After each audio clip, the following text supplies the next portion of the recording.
Very good morning, dear students. Today we will study about poem number 2, Woodman Spared That Tree.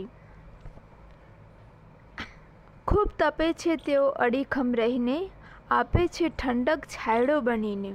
લીમડાનું તો ચારિત્ર જ છે કડવું રહેવાનું, ને માંદગી હરવાનું ઔષધ બનીને. એક સદીથી વડલો આશરો આપવાનું માણે છે, પીપળો તો રાત્રે પણ શ્વાસ આપવાનું જાણે છે. આવા વૃક્ષો વિનાની ઠંડક ક્યાં જઈને મળશે, ને મળશે તો એની કિંમત શું પડશે? ચાલો આ વૃક્ષોના ગુણોને ખુદમાં ઉગાવીએ, ને આકરા તડકે દઝાયેલાને બે ઘડી ઠંડક આપીએ. તો મિત્રો, આના ઉપરથી તમે સમજી જ ગયા હશો કે આ પોયમ શેના રિલેટેડ છે. તો આ પોયમમાં વૃક્ષોને બચાવવાના વિશે વાત કરી છે. આગળના લેસનમાં આપણે જોયું કે જે ઝારખંડની જે સ્ત્રીઓ હતી હિમાલય પ્રદેશની, તો એ સ્ત્રીઓએ ચીપકો આંદોલન કરીને પર્યાવરણનું રક્ષણ કર્યું અને હરિયાળી ફેલાવી. તો રીડ 2માં એ પોયમમાં જે એક કઠિયાળો છે, તે કઠિયાળો જ્યારે વૃક્ષને કાપવા માટે જાય છે ત્યારે વૃક્ષ એની જે સંવેદના છે, એની જે ફિલિંગ્સ છે, એની જે વેદના છે તે કઠિયાળાને કહે છે. કારણ કે આ જે વધતી જતી જે માનવ વસ્તીની જે જરૂરિયાતો છે એ પૂરી તો થવાની નથી, અને એને પોષવા માટે મનુષ્ય વિચાર્યા વિના વૃક્ષોને આડેધડ કાપતો જાય છે, અને ત્યારે તેને પર્યાવરણની પણ પરવા તેઓ કરતા નથી, અને વૃક્ષો બચાવવાનું અભિયાન પણ ચલાવે છે. બીજી બાજુ આ દુનિયામાં માણસ જ એકમાત્ર એવું પ્રાણી છે કે જે વૃક્ષો કાપીને કાગળ બનાવે છે અને એની ઉપર જ લખે છે કે વૃક્ષો બચાવો, પર્યાવરણ બચાવો. તો આ પોયમની અંદર વૃક્ષોની જે સંવેદનશીલ જે વ્યથા છે તે કઠિયારાને માનવીને કહે છે કે અમારું રક્ષણ કરો અને અમને કાપતા તેઓ અટકાવો. આપણે વૃક્ષોનું મહત્ત્વ ખૂબ સારી રીતના જાણીએ છીએ. ખબર છે આપણને કે જો વૃક્ષો ના હોય, પર્યાવરણ ના હોય, તો આપણા જીવન પર એની ઘણી મોટી સાઈડ ઇફેક્ટ પણ થાય છે. થે વો ખડે ન જાને કબ સે, દિયા સહારા ચાહે આए आंधी या बादल पर से, लेकर नाम विकास का काटा उन्हें हमने जाने कैसे, देखने को हरियाली अब नैन है मेरे તરસે. તો આવું જ આપણા મનુષ્યનું પણ કામ છે, વૃક્ષો કાપવાનું પણ ખરા અને એના પાછળ પસ્તાવો પણ કરવાનો. તો આ વૃક્ષોની વેદના કેવી છે તે આ પોયમમાં આપણે ડીપલી સ્ટડી કરીએ. જ્યોર્જ પફ મોરિસ થ્રુ આ પોયમ લખવામાં આવી છે, અને એમના થ્રુ જે ટ્રીઝ છે એમની ફિલિંગ્સ અહીંયા રજૂ કરી છે. વુડમેન સ્પેર્ડ ધેટ ટ્રી, એટલે કે હે કઠિયારા તે વૃક્ષને બક્ષી દે. સ્પેર એટલે કે છોડી દેવું અથવા તો બક્ષી દેવું અથવા તો રહેવા દેવું. એન્ડ વુડમેન એટલે કે કઠિયારો, જે વૃક્ષ કાપનાર વ્યક્તિ હોય તે. પોયમ નાની છે પણ એનો જે મેસેજ છે, એનો જે હિડન મિનિંગ છે તે અદ્ભુત છે. તો આપણે પોયમને જોઈએ. Woodman spared that tree, touch not a single boy. Woodman એટલે કે કઠિયાળો, સ્પેર એટલે કે રહેવા દે અથવા છોડી દે, એન્ડ બાવ, બાવ એટલે કે જે ડાળી હોય તે, વૃક્ષની જે ડાળી હોય અથવા તો શાખા હોય તે, એન્ડ સિંગલ એટલે કે પણ એક પણ ડાળી અથવા તો એક પણ શાખાને અડવું નહીં. એટલે આ કવિ છે એના વૃક્ષના થ્રુ મેસેજ મોકલે છે કે હે કઠિયાળા, તે વૃક્ષને કાપવાનું રહેવા દે, એને અડીશ નહીં, અને એની એક પણ જે ડાળી છે અથવા તો એની એકે ડાળી અથવા તો શાખાને તું અડીશ નહીં, કાપીશ નહીં. In youth it shelter me and I will protect it નાવ.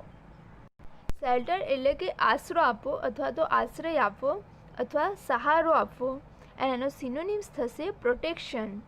એટલે જે કવિ છે એ આગળ વાત કરે છે કે કિશોર અવસ્થામાં એણે મને આશરો આપેલો હતો, સહારો આપેલો હતો, અને હવે તેનું હું રક્ષણ કરીશ, એનું પ્રોટેક્ટ કરીશ.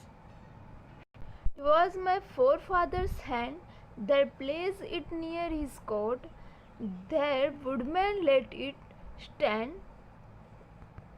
the axe shall harm it not. For fathers એટલે કે જે કવિના જે પૂર્વજો હતા તેમની વાત કરી છે. એન્ડ કોટ, કોટ એટલે કે ખાટલો અથવા તો પલંગ નાનો એવો, એનો સિનોનિમ્સ થશે બેડ. એન્ડ એક્સ એટલે કે કુલ્હાડી અથવા તો કુલ્હાડો. એટલે જે જે કવિના જે પૂર્વજો હતા એમને પોતાના હાથે આ વૃક્ષને રોપ્યું હતું અને તેને તેમની ખાટ પાસે ત્યાં રહેવા દો, અને હે કઠિયારા તેને ઊભું રહેવા દે, અને તારી કુલાડીનો ઘા એને આપીશ નહીં, એટલે કે એની ઈજા પહોંચાડીશ નહીં. આટલા સ્ટેન્જાનું ફરીથી સમજાવું છું.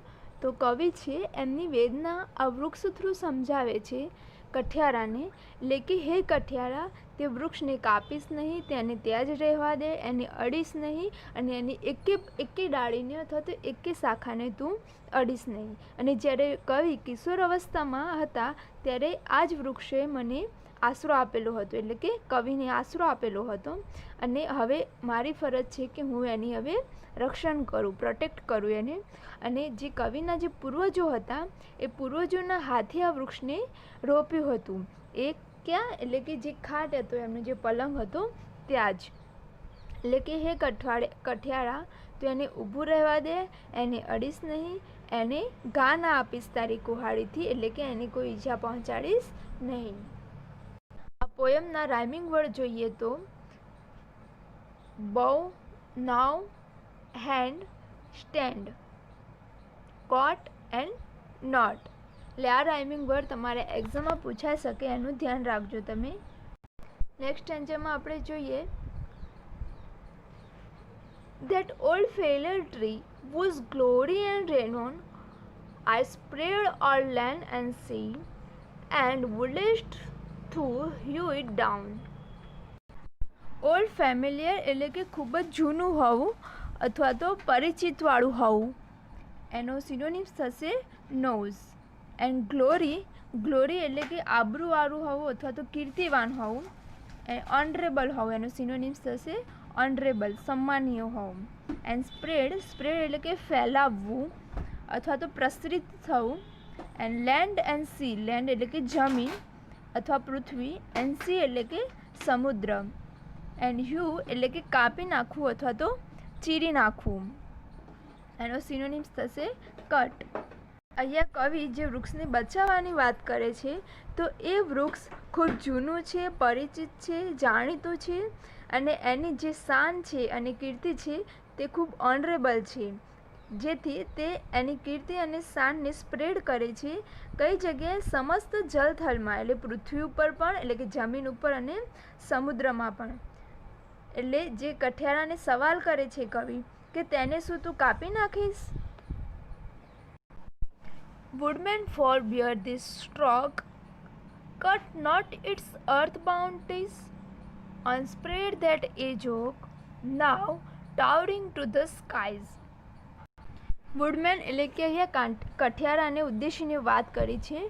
ફોરબિયર એટલે કે પોતાની જાતને કાબૂમાં રાખવું અથવા સંયમ રાખવો, એનો સિનોનિમ્સ થશે સેલ્ફ કંટ્રોલ. એન્ડ ધાય, ધાય એટલે કે તારું અથવા તો તારો. સ્ટ્રોક એટલે જે ઘા છે કુલ્હાડીનો તે, એટલે કે તારો જે ઘા છે તેને સંયમ રાખ, સેલ્ફ કંટ્રોલ રાખ એમાં. એન્ડ અર્થ બાઉન્ડ ટાઈઝ એટલે કે જે વૃક્ષનું જે મૂળ હોય, મૂળિયા હોય તે, એટલે કે મૂળિયાને તે કાપીશ નહીં. And towering to the sky એટલે કે તે આકાશને ચૂમી રહ્યું છે એમ, એટલે કે આકાશનો સુધી પહોંચી ગયું છે. એટલે જે કઠિયારાને ઉદાસીને કવિ કહે છે કે હે કઠિયાળા તું રોકી લે તારો ઘા, એટલે જે પેલો કુલ્હાડીથી જે ઘા મારવાનો પ્રહાર કરે છે તેને કહે છે કે તું એ તારો જે ઘા છે એને રોકી લે અને એને કાપીશ નહીં, તેના જે મૂળિયા છે તેને તું કાપીશ નહીં. અરે રહેવા દે તે વયોવૃદ્ધ ઓકને, કારણ કે હવે તે આકાશને ચૂમી રહ્યું છે. આટલા સ્ટેન્જાનું સમજાવું છું. એટલે કે જે પેલું જૂનું પરિચિત વૃક્ષ છે તેની શાન અને કીર્તિ જે પ્રસરાયેલી છે સમસ્ત જલધરમાં, એટલે કે પૃથ્વી ઉપર, એટલે કે જમીન ઉપર અને સમુદ્રમાં પણ, તો તેને તું હવે કાપીશ નહીં. હે કઠિયારા તું રોકી લે તારી કુલ્હાડીનો ઘા, તેને કાપીશ નહીં જેના મૂળિયા ફેલાયેલા છે તેને. અરે રહેવા દે વયોવૃદ્ધ ઓકને જે હવે આકાશ ચૂમી રહ્યું છે, આકાશને ચૂમી રહ્યું છે.